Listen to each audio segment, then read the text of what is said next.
Ma'am, nakaka-avail daw po ba ng gamot dito? Yung sa ano po? Ay, bibili po kayo?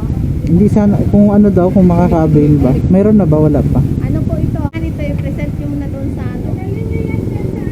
Saan po? Sa white.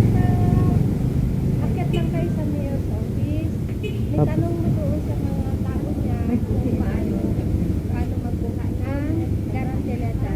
Ano po? Guarantee letter. May sasama po yan sa inyo dito pag bibili kayo. Okay. Sabihin mo na tulong para sa gamot. Tanong mo na lang, tulong para sa gamot. Pero 257. Maliit lang po. 147. Yung isa, sila nang bahala doon. Sila na... Kasi pasasamahan ko kayo ng kain. Namin na X yung atin ang okay po. parang sila ang Okay po. kaya namin kayo dito ng isigo sa manager. Oo.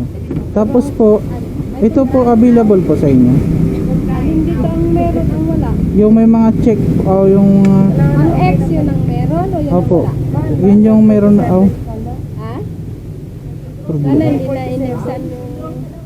Sana sinabi na lang yung may check ang meron. Yun na nga Ang po walang eh. check, wala. Saan dyan? Ang X ang meron o ang X ang wala? Yun ang problema. Nasa ang gamot? Po, Ang gamot nasa hospital na. nasa hospital, naka-admit po kasi yan eh. O kaya nga po, Oo. ano sabi ng taga-hospital? Yung may check ang wala o yung... Yun ang hindi ko X ang alam. wala? Kasi nabot lang rin po sa akin. Baliktad sila eh. Kasi kung nung may check, yun ang wala. Ay, naka. Sige po, basta yun lang po yung ano, yung process po kung paano. Claim. Magpunta ka lang doon, magtanong ka sa clinic ko lang sila. Sige po. Saan kaya dito? Palagay ko itong may X ang wala. Kasi yun ang binibili lagi. Ay, madalas po dito.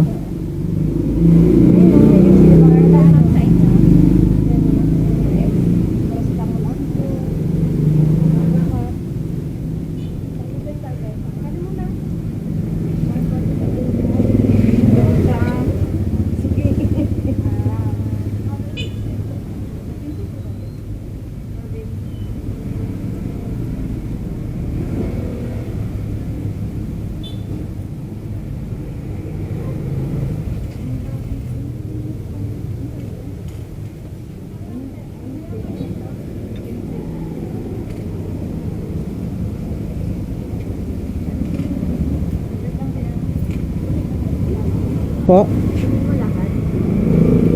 Hindi, ano po sana? Kunin ko lang muna kung magkano possible yung ano niyan, price niyan.